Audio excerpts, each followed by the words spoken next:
Let's get right to it. Let's give up some love for Nathan East and Noah East. Thank you. Thanks, Tom. So, artist, working man in the business. He's been here all day doing this. So let's give it up for Tom Brooks.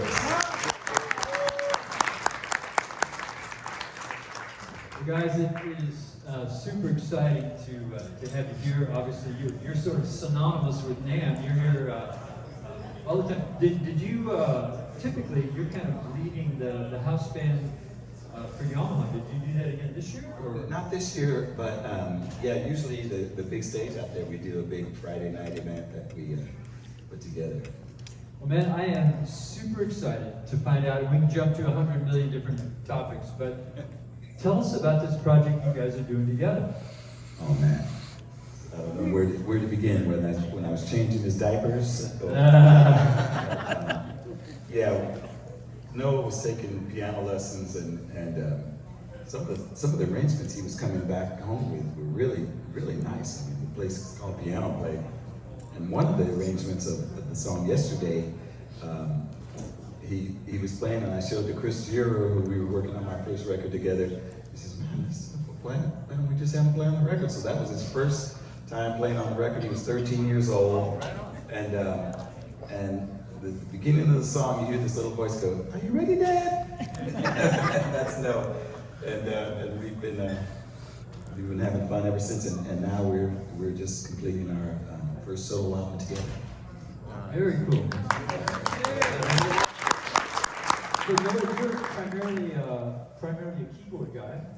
Yes, keyboard, and as of COVID, I picked up the organ, B3 organ, so that's my new favorite instrument now. Man, the B3, the king of instruments, man. Oh, it's definitely. Yeah. So do you have the real thing? We got the real thing at home, and it's been a blessing to be able to play that all night, but yeah. So do you guys share, similar musical backgrounds? I mean, Noah, what do you kind of bring into it? What's your, who are your keyboard mentors?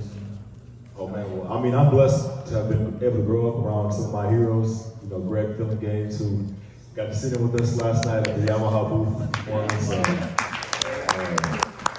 The Godfather Bob James, who was in foreplay for a while. So those are some of my biggest heroes, and just to be able to grow up around them and learn from them and absorb from them. And a couple of my heroes that we've been listening to recently is Lyle Mays of the Panathini, most known for playing with Pat, and just really like hearing what he has to say. And it's like the feeling is the most important thing that you take away. The intention behind each note that they play is really what I'm trying to learn from most people. Yeah, totally. So when do is this album in progress or is it out? How can we check it out? Yeah, the first single was released December 8th on my birthday, and we called it My Favorite Things. And we're just now in the sort of finishing stages to get it out for the first quarter of 2024. I love it. So where can we get it? On all the outlets, as they say, or? Everywhere. All digital platforms, Apple Music. And our friends at smoothjazz.com Global are here today, and they've been promoting it for us and doing a great job. Yeah. I don't know. What's the name of the album? And the album's called Father Son, and just simple. Nathan and Noah East, Father Son. Love it, man. Love it. Yeah. So, and you guys are going to be in concert. Just got to throw a plug out here because I love these guys. There's a club in Orange County, like 15 minutes from here, called Campus Jazz. And what's the date you guys are going to be live in concert? It's March 30th. March 30th. So if you're local, this is a great jazz showcase club. It's called Campus Jazz. It's right by the John Wayne Airport. Right there. Yeah, you could throw a rock and hit the runway. So March 30th, you guys got to come out and check it out. So will it be the two of you, or do you have some other surprise guests coming with you? We have some surprise guests coming with us as well. So, all right.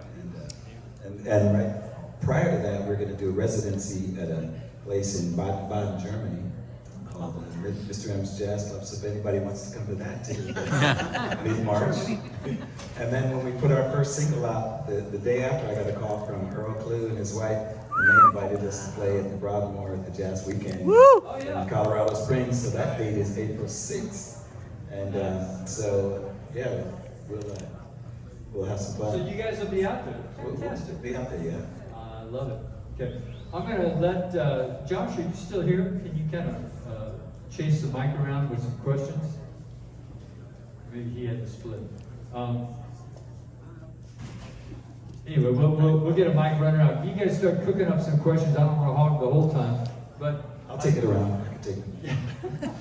But I would love to really just kind of turn you guys loose and just let these guys get inside of your mind and approach to music. I mean, obviously, you can spend all day long just kind of telling us about the musical experiences you've had, but I find every time I work with you, you just bring like a quality, like there's the nuts and bolts of the music, but you seem to bring so much more in terms of the impact that music has because of I don't know, because of being native, you know? Well, about that's quite a compliment. relationship with the musicians and just how do you approach music, man? Yeah, you know, first of all, I don't know anybody that works harder than Tom, and when he has a gig or a session, I mean, every detail is covered, and he sends these beautiful charts, and it's really, when somebody goes through that much to prepare for the session, I mean, I don't want to be the one that comes in and slows things down or anything. So like, you send us the charts beforehand so we could have a look at them. It sends the MP3s, and really, as an arranger and musical director, I mean, I've never worked with anybody with higher standards, you know. And also the students at CBU and that experience out there is really. How many CBU students do we have? Any here today? My daughter graduated. Oh, she graduated. Okay. All right, sounds good. Yeah, they're all down at the booth probably by now, but it's just a lot of fun to see what you have going over there, and you've always treated us, you know, just like royalty, and so that's where the standards to me, as I should, yeah. standards get set very high. Well, I really appreciate you saying that, and I think it very much is mutual. You know, as I'm doing that preparation, you know, I just feel like it is the preparation that a guy like you deserves, man. And you know, I want to make it as easy as possible for you to just do your thing, you know. Yeah, and it's that I think is what the most important thing about this business and music. I mean, we're walking around the NAMM show, which is right now ground zero for every musician on the planet, you know. So you have every concept from A to Z of people's approach to music. But I'll never forget, a long time ago, I started, you know, when I realized that I wanted to do music, you know, I started, you know, reading articles and just trying to learn from the greatest people. One of the people, I read an article, it was by Quincy Jones, whose daughter happens to be here today. And he had written that he would rather hire a musician that wasn't as good as somebody that was good, but they were too much of a diva. Wow. And then they would take over the session, ruin the session, and like, yep. Here he is trying to put 50 musicians together. Yeah. So he's trying to get everybody on the same page, so he does not need a diva in there, you know? So that was one of the first things I learned right away, like, you have to go in with your attitude of gratitude, first of all, that you're there, you got the call. Song title, right? Yeah, and secondly, just be a team player and be part of the big picture of making it work. Yeah, no, that's such good input. I mean, it does seem like, you know, you take a musician and it's kind of like there's the gift side, the talent side, and then there's the how much the diva meter, like how much versus like here, you know, what you're looking for is the talent thing is so high, and you know what, this person is just going to make it work. That's the one you're looking for. You get a really talented one, but oh my gosh, it's going to be a nightmare. It's like, I don't think I'm going to hire that person. Yeah. But you're excelling on both those, man. Well, and there's a lot of people that, you know, if they have a Rolodex, especially somebody like Quincy, is everybody's number, you know? So you can call anybody. So if you get the call, that's a high honor, you know, to be there. And then, Oh, yeah. And then the other thing I learned from him is one thing to get the call, but to get the call back is what you want. Yeah. You get that one, but the one when you get caught, and repeatedly, you know. Yeah. And now I'm 44 years in the business now up here. I was 2 when I started, so. So say you're describing in the last workshop a little bit of that Washington D.C. thing. Obviously, a lot of pressure on the line. So you're there, you're in a situation as a musician, but what's your kind of attitude like in terms of, okay, there's the guy that hired me, the music director guy, and here's my buddies who are playing. Like, how do you balance out I got to do my job as a musician, but you've obviously got another part of your brain that's cooking on this. How do I make this environment? Yeah. He's talking about the National Christmas Tree Lighting Ceremony we just did at the White House. Dionne Warwick and Joe Walsh, a lot of great people, artists came along, but they asked me to actually produce the music and be the musical director. And so actually, then I'm not trying to say, well, I'm a musician, I'm just trying to I'm a guy now. Here's the Marine Band, that's the President's Marine Band over here. Here's the head of CBS right there.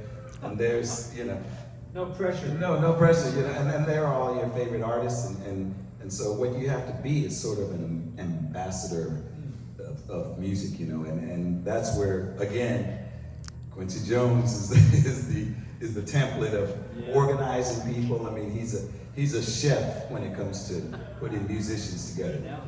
And that's one of the biggest things. So I don't go in as a bass player per se, but I go in as the guy that's basically going to be the chef.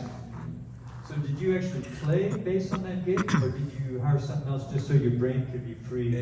And I actually did play bass on the gig as well.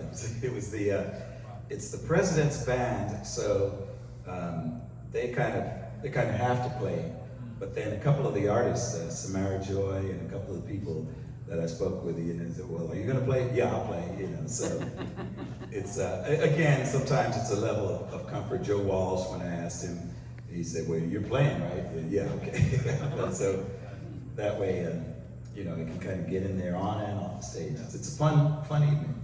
So, obviously, you're just a naturally relationship-oriented guy. You love, right. At least you seem to love people. Absolutely. That just kind of comes out through your pores. So, how do you balance that? So you're a music director. You've got some pretty big people around you that are counting on you to deliver. It's a live thing, right? So there's no Command Z. How do you balance, you kind of loving these people with, we gotta hit this right now. How do you balance that one? At a certain level, I think every artist and every musician and every person in the room is there to do a job and knows that they have to be part of a team and it has to get done. So there's an itinerary and a list, and it goes pretty much by the clock at that stage again. And at the White House, you add time to get, the dogs have to sniff your bags and you go through all these security checks and so you have to have a lot of time allowed for that.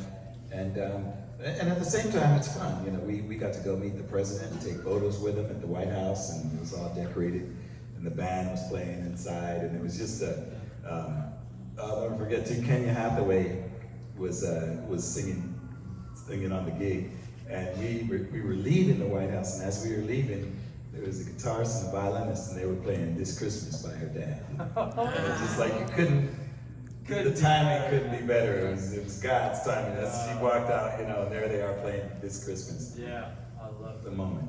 So you guys are obviously composers as well. Obviously we all love you guys as musicians, but just thinking about the composition side of things. So on this new record, are there original compositions by you guys? Yes, so it's a good mix of originals and arrangements of tunes. Some of both. So just as a composer, what can we expect out of this new record? What's your kind of approach to composing? What kind of stuff are you coming up with? I think we put zero boundaries on what we wanted to accomplish, and my dad's played for everybody, and I've been able to appreciate all genres of music, from jazz, gospel, blues, to rock. So I think just fusing all of that and putting it in our songs in that spirit, and just not limiting ourselves to one particular category is, I think, what inspired our writing. Super cool. Yeah, so it's about half and half, some classics and some originals. By the way, his godfathers, Bob James and Greg Finnegan. Those are two pretty cool godfathers that when you go write a song.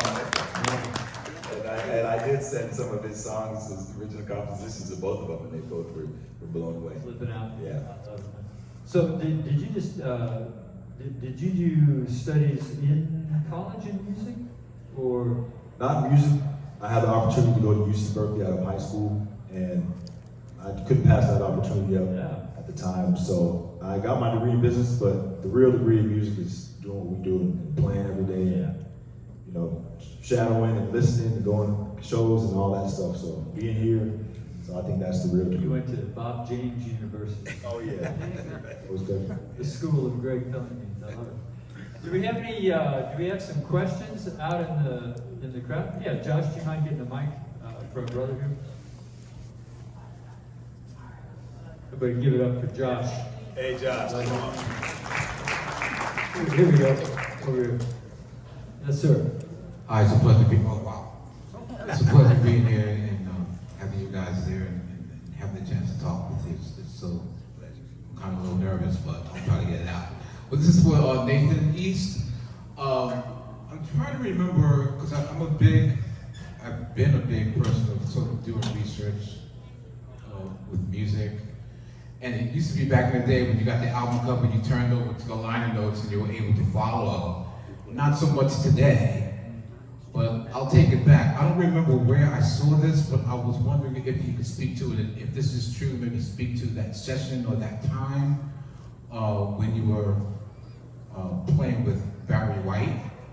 And I understand possibly, maybe you can confirm this or not confirm it, that you were the bass player on Ecstasy. Yes, I was. Maybe you can speak about that session and maybe other records that we're not aware of. But thank you. Okay, no, yes, and by the way, the fact that you can't go look up and see who's playing on a record is a sin. I mean, it's like, that was our pastime. The first thing you did, you got an armful of records, tower records, and then you just crack it open and start reading about all the people that are playing on it. Producers, artwork, and that's where you learn so much already about who the people, I mean, like Ray Brown, I would just buy a record if I saw his name on it. And Chuck Rainey and all these great players that I admired. But that particular, when I was very young, I played a Stax record review for a lot of artists, and Barry White was one of the artists. And he hired our band right after we played for him. He hired our entire band on the spot. So like at 16 years old, I was on the road with Barry White playing 16. Madison Square Garden, Apollo Theater, Kennedy Center, Cobo, all that. And so, and of course that's when I knew. I said, oh, I kind of love this. And I'll never forget the first records playing on with Barry White, and he actually has all the musicians lined up in a row, and he's like, you see, there's Ray Parker Jr., there's Lee Ritenour, there's Wah Wah, you had two bass players, and so he'd go around and he'd start singing your part to you. And sure enough, Ecstasy, when you're laying down next to him, he came in and he says, okay, Nate, play his boat, boat, boat. Okay, doing that, and then bam, so next thing you know, I mean, I'd never seen anything like it. He makes a hit, he just sings the part, and all of a sudden you hear a hit record coming out. Wow. Now, the only thing that was a bit of a drag for me was after I played all these songs on Barry White. Yeah, I played Barry White, went and got the record, got up there. Nothing on there. Wait, the album produced by Barry White, concept by Barry White, songs Barry White, arranged, no musician's name, so like I called the manager up, I said, what's up with this, and he said, oh, he doesn't want anybody to steal his sound, so he doesn't put the names on the record. No names on the record. So I couldn't, to this day, I couldn't prove it. in a court of law. But I did play on ecstasy. But this guy knows, right here. Good for you, brother. Yeah, here, we got another question right here. Yeah, first of all, I love you playing. Been following you for years, man. I love you when you in foreplay. That's like an awesome situation. But where's Paul? That's one question. That's, you know, because I'm good friends with Paul and K.L. Carter. I know you before you work with all the time. But my question, what was it like? Because one of my favorite songs with foreplay is with Phil Perry and Shaka Khan. Where you doing that? Tell us a little bit about that.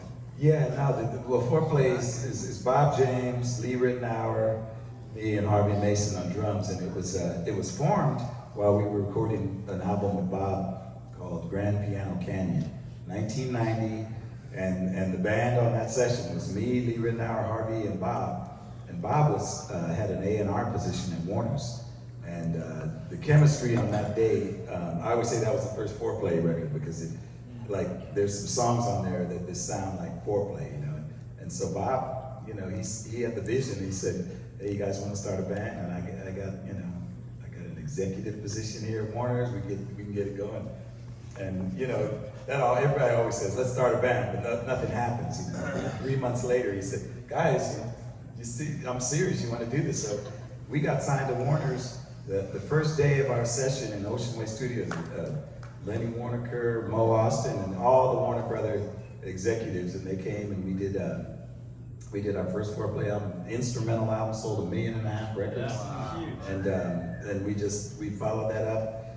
Elder Barge was our singer on that one, and what we did is instrumental music, but each album we said, "Oh, let's have somebody sing on." So the next album was with Shaka Khan.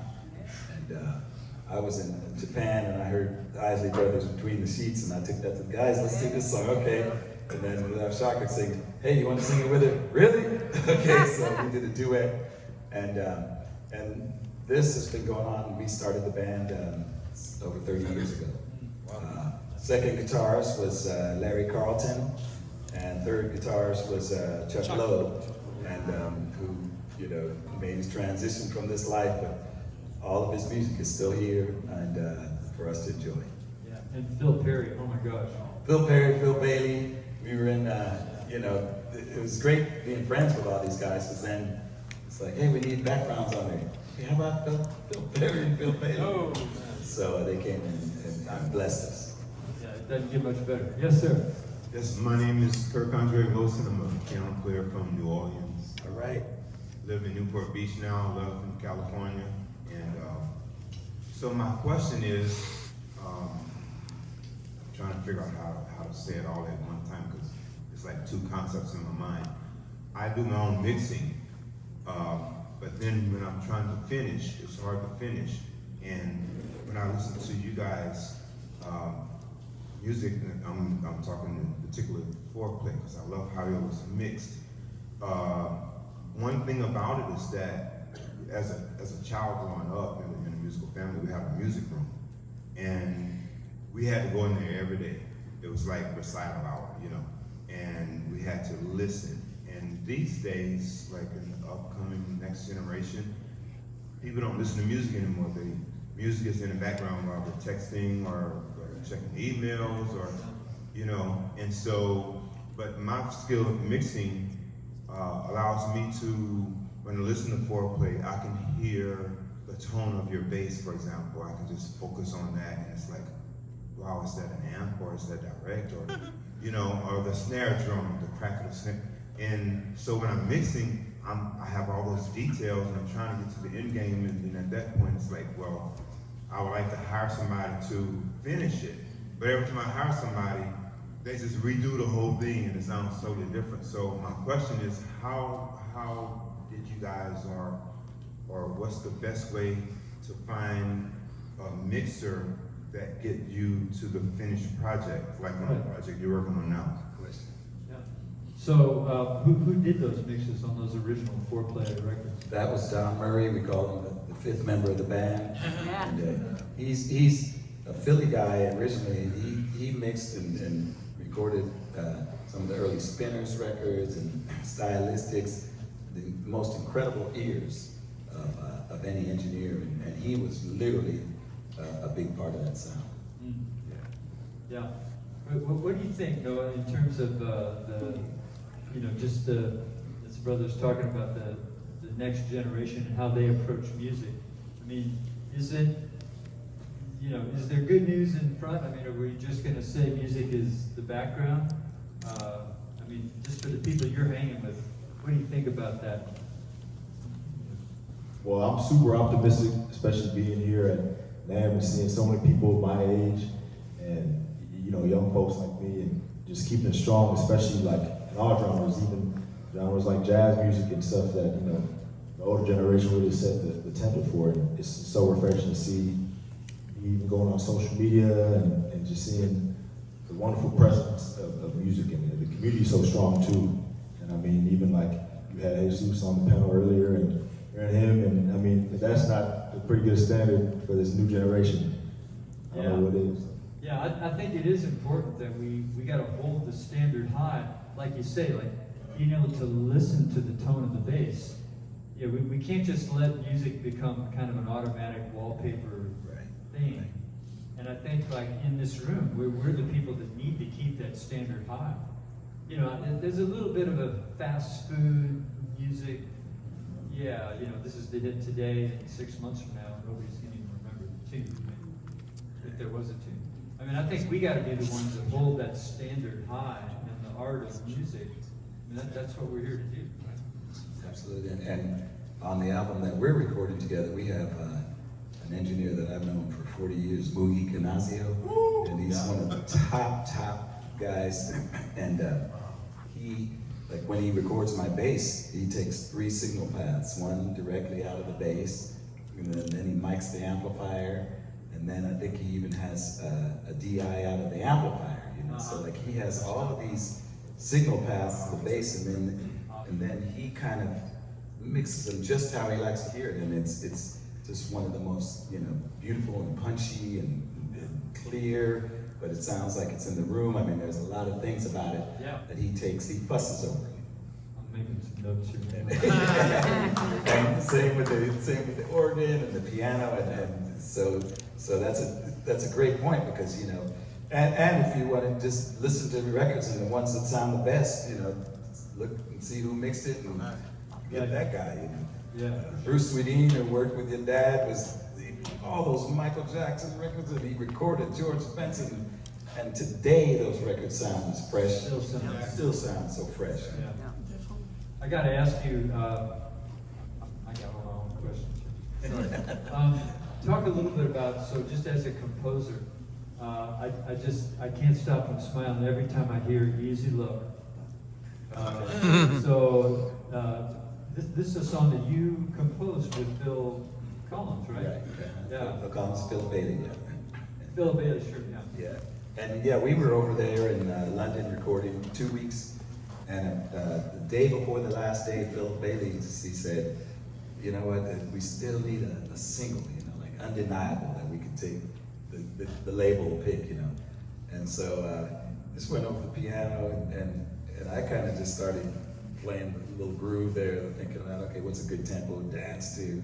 And so then they started singing along. Phil Bailey started singing that little verse that he does, you know, so he sings that, and Phil Collins was singing Choosy Lover, something like that. So what we did is in about 20 minutes, we kind of had the music, like where we wanted to, let's record the music and see how it sounds. 20 minutes? About 20 minutes, it was really quick.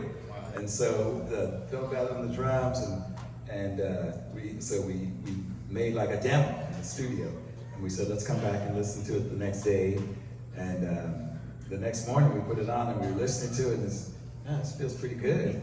So, when are we going to try to recreate this? I mean, everybody like, yeah. And then Phil Collins had these lyrics. He started singing to Philip, and then as he was singing, I said, well, man, this voice sounds good on it too. Why don't you guys do it a duet? You know, so then it became a duet, and literally it's just like came together just like that. So your demo from the day before Is the record. is the record. Yeah. Yeah. And it just goes to show you, you know, even that first take that you think you're doing a demo, just leave Give it everything. your all. Yeah. Yeah, that's so beautiful. Brother, you got a question? Yeah. Like I told you earlier, Nathan, I've been following you for a very long time.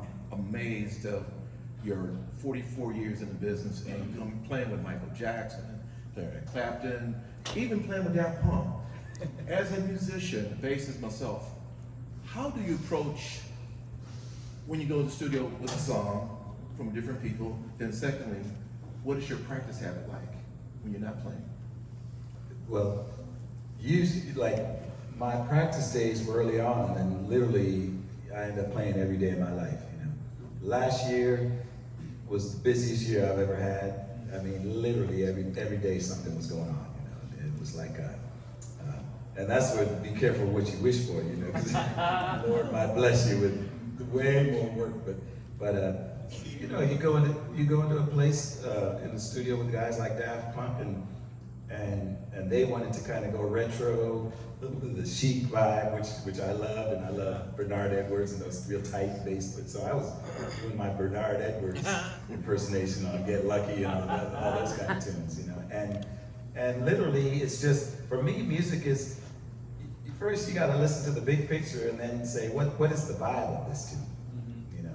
So it becomes more than just notes, you know. And like James Jamerson used to say, you don't just play a note, you know, you put something on that note, you know, you either slide into it, or you do a little vibration, or something, but it's not just a note, you know. And then so for James Jamerson, every note is like every bass player just go, whoa, what was that? You know? Right.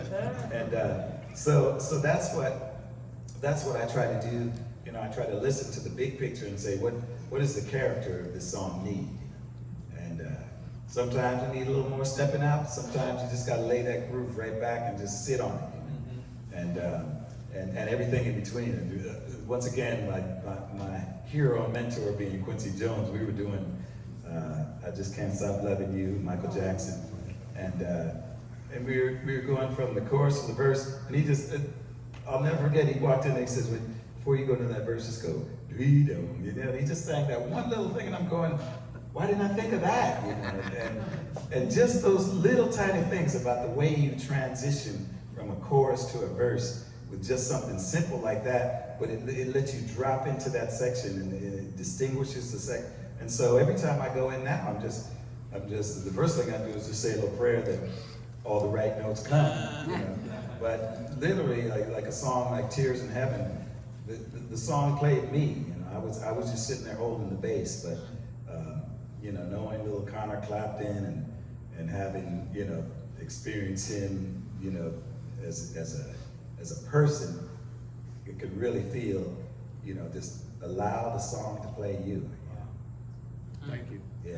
Beautiful, man. I think this young lady here had a question, but we'll let you go first. Go ahead. Right here. You got the mic. It's okay. It's okay. Sorry, ladies first. Hi, Nathan. Sorry, I'm very impressed since I listened to your stuff and your work for years. I had a question speaking about Phil Collins and Eric Clapton, who you found yourself working with, I guess, around the mid-80s, something like that. Well, coming from your first background with artists like Barry White and Jarreau or people like that, did you feel like at first you had to just adapt since they were English guys? Did you feel a cultural gap working with them? Was it easy to work with them? Did you bond at first? Yeah, no, we had a good bond. First of all, when I was 16 years old, when I was 14 years old, in my room, I had a blacklight poster of Cream, and I was playing Sunshine of Your Love. You know, so but, you know, when I got to meet Eric, I was going, oh man, bro. So you've been playing with Eric for a long time. We've been 40 some odd years now. And so it was one of those things where I was familiar with him. He's Phil Collins, one of the greatest drummers. And I had to kind of learn to where he puts the pocket. He lays way back. And but he feels amazing. We were listening to one song called Go the other day, and it starts with the drums. And Phil is just, he's one of the greatest drummers ever. Agreed. Yeah. And so, again, you know, you don't just go in there and play, but you listen to where they put the beat. You know, every drummer, some of them put it right down the middle. JR, he's like a machine. You know, going right down the track. You know, and then some guys are a little bit on top of it. You know, and some are a little bit back of the beat. There's like all these places within a beat that you could put it. So the first thing as a bass player I do is just like listen to where they are, Vinny, you know, and just find out, okay, where do they like to keep it? Steve Gadd kind of, he's back there a little bit too, you know. Yeah. So, and I notice all the guys that've been around a long time don't have anything to prove to anybody. They lay it back, you know. Yeah. The guys that are trying to let you know their chops are kind of a little bit on the edgy side, you know. But the most important thing is feel, you know, and those guys became, Clapton and Collins, we became like brothers, you know. Yeah. That's good. Hi, Nate. Hey, Martin. It's kind of a simple question, but I think I'm always curious, like, you know, the difference between being in the studio and being on stage. Like, how do you balance that? And basically, is it something that, I know now it's natural, but like in the beginning, like how was that like a? Yeah, exactly, like the balance. How did By the that way, work? say hi to Martina Jones right here. Quincy Jones. I've been calling her, I was never that. but that's a fantastic question, because each one of those is two different, completely different animals, you know, and both quite enjoyable. I mean, nothing better than being in the studio with your dad and every great musician in this town, and just hearing the music coming back sounded like it's coming from heaven, you know, like recorded beautifully. But then again, when you go out live, you get an immediate feedback from the audience, so that automatically kind of generates something, a little different energy in what you play. And so me being a road dog and a studio dog, you know, I kind of like them both equally as much. And one of the games I play with myself is when I'm in the studio, I approach it as if I'm playing live. So that you really feel like you're getting a live performance in the studio. And then when I'm playing live, I approach it like I'm in the studio to try to be as accurate as possible. Because sometimes you get out live and then anything goes, mistakes and all. So I try to keep the standard as if I'm playing in the studio live. And then the bottom line for me, I love them both equally as much. But also the second little part is that the live, you only get that one chance. And then I guess in the studio. Exactly. Yeah, studio you do have to, and now, you know, back in the day when there's no Pro Tools, you know, you just say, that sucks, come on in. but now when you have that little edge of it has to be right, and of course when you're in there, and then on some of the movie dates, 100 people in there, you don't want to be the one making a mistake. And so you really have you know, your standards are being, you're trying to play at the highest standard as possible. Live, you get that one shot, it's over. They heard your blemishes and everything. Yeah. But at the same time, there's something about live that's just, it can't be duplicated either. So I love them both. Love them both. It's a great question. Yeah, man. Hi, my name is Ian. I'm a keys player from the Bay Area. Here with two of my bandmates. My question is, because I have struggled a lot in particularly the modern era of, you know, digital communication with like maintaining connections with people. And you talked earlier about you know, relationships between people being something that really drives you. And so I was wondering, what's your sort of approach to making and maintaining new connections in the modern era? Good question. Yeah. No, you got it? Well, I mean, oh yeah, so. Okay, yeah, so David Foster, obviously a good friend of the family. He, By the way, quick. You give it up a little bit for David. By the way, I discovered that Noah had perfect pitch when he was 5 years old. Wow. So I was playing a note on the bass. I said, play the note Daddy plays, and I played a D, and he just played a D. And then so David Foster has perfect pitch too. So David Foster was at the house one day, and then we're going, wait, no, that's perfect pitch. So we did a little shootout, and Noah won the shootout, but it was like he just played 5 notes on the piano: A flat, G, B, D, F sharp. You know, and it was like you know, we were off. It's just a fun game, you know, because the ear is what we need to make our music, you know. Yeah. But Foster was talking about. Okay, so correct me, but so he said, what is the one word, and that, which is like the key to having a successful long-term career? And Everybody was coming up with all kinds. yeah, what is it? Hard work? Is it practice? Is it luck? And Foster said the word was networking.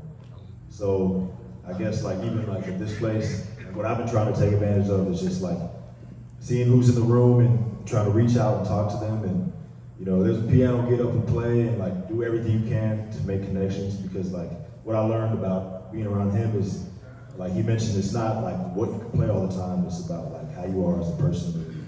If you can get along with everybody in that room. So I've been just trying to absorb that and meet everybody I can and just pick their brain out, because you never know where it can end up from.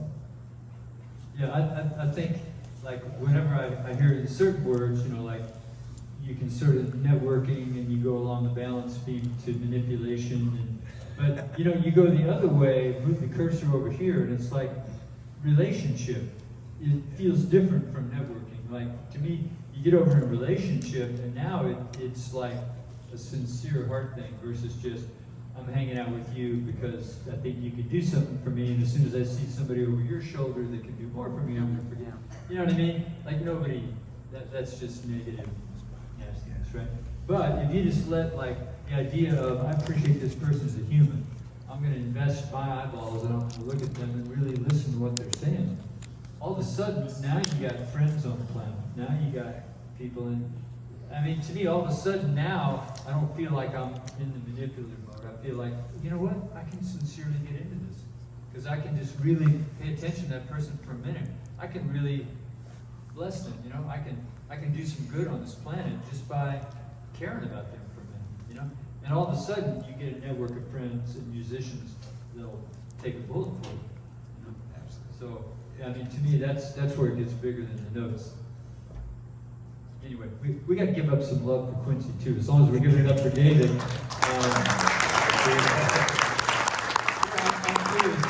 stealing all the questions. What are you saying? I'm just thinking of amazing moments. You mentioned Quincy. I'm thinking of the birthday party in Montreux. I can't remember which one. Yeah, well, there were many. There were the 50th, 75th. Yeah, did you do all those? Yeah, we did, because Quincy was like, he was the MD and producer of Montreux Jazz Festival for many years in a row. So we got to, and of course, okay, guess who he called? All of his friends: Ray Charles, Ray, Bernard Purdy. I mean, the band was unbelievable. And of course, everybody takes the call. So we were they called us the In the House band. You know, me, Craig, Steve Peroni, and so we played with them, George Benson, Al Jarreau, and George Duke, but again, Herbie Hancock. You know, it was all about relationships. You know, and Quincy is the relationship guru. Yeah. I mean, it's like, here are 1,000 of my closest friends. And we just played his 90th birthday celebration at the Hollywood Bowl. We did 2 nights, orchestra and everything. And Stevie Wonder was only booked for the first night. After first night he had so much fun, he could not do the second one. So he did the second night. And the only thing about it is so many people love Quincy that he actually couldn't come to the gig because at 90, COVID, and everybody wanted to come give you a hug, and then he'll give everybody else a hug. So we sent the tapes of the performance over to the house, and he got to enjoy it. But I mean, talk about the relationship guru. Yeah. I was live. Yeah, we were all live streaming before. Oh, you were live streaming. Exactly. I know. I mean, that was the way. But God bless him. He's literally probably the most important person in pop music and jazz and everything else today. So, Yeah. good for you. Beautiful. During the pandemic, you posted a lot of you playing with your son, and it was just absolutely very thankful for having you be in your living room and see your process. But as a professional musician and as a father, I'm interested if you have, like, how did you approach getting your son to that, teaching him music and playing with him? Well, I didn't have, thanks for the question. I didn't have to do much because he's loved music all of his life. He's been around it. And as a matter of fact, he said, we have a Yamaha grand piano at home, you know, but he said, if there's one instrument, if there's one gift that you give me, it would last the rest of my life. You wouldn't have to give me anything else. It'd be a Hammond organ, you know. So I said, okay, wait, so if I get a Hammond organ, I don't have to get you anything else? And when I started doing the math, it started to make sense. No, but so we, Tim Carmen, we had a church in Altadena that we found one, and we had them delivered to the house, and it's been nothing but fun. I mean, we were there at 4 in the morning. I feel sorry for his mom and sister and our neighbors because we just go in there and start playing. But you know, during the pandemic, it was great because I said, God, you did this for me because now I get to be home with my family because I'm normally on the road, and so I got to be 24/7 with the family. And what was the center of the whole thing was music for us. You know? And Noah has a twin sister. I have two children, and they both are love of my life, and they both went to UC Berkeley and graduated last year, and she's pursuing the medical field like her mother, and then thankfully Noah's come on board with the music, and he lets me play with him.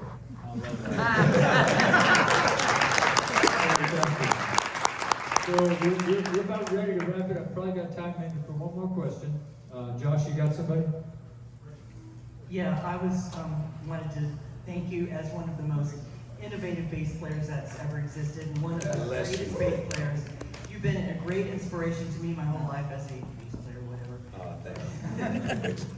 You mentioned "Sunshine of Your Love" as the starting song, and I just want to know how many people in this whole room probably started on "Sunshine of Your Love." Yeah, First song exactly. they ever played.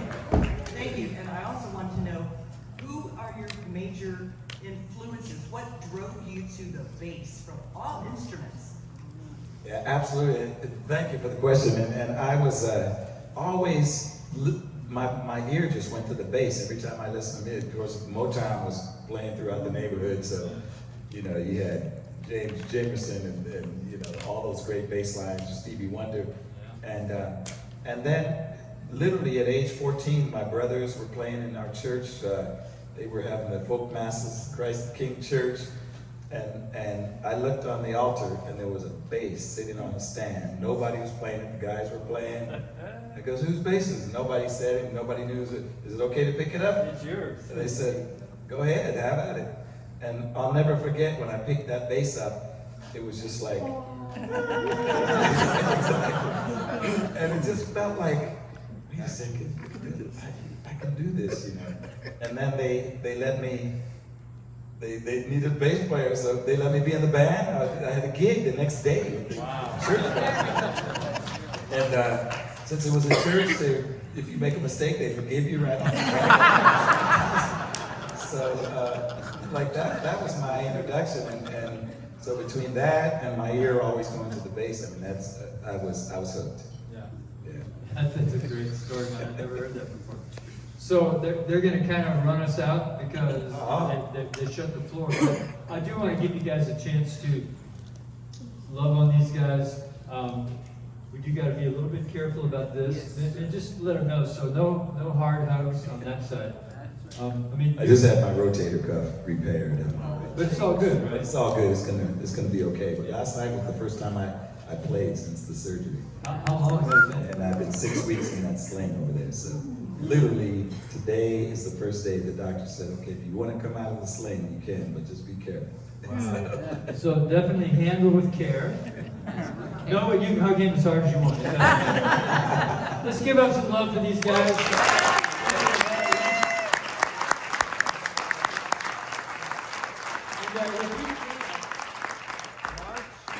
When's the concert? Oh yeah, so somebody's in Newport Beach, March 30th. March 30th at Campus Jam. Yeah, you know what? If you see that QR code, that's basically my email address.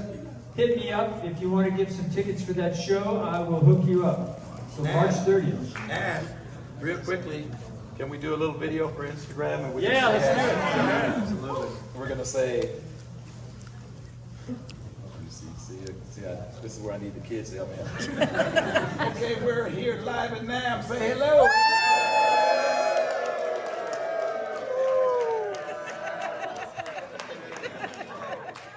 Love you, Nathan. We love you. God bless you guys. See ya.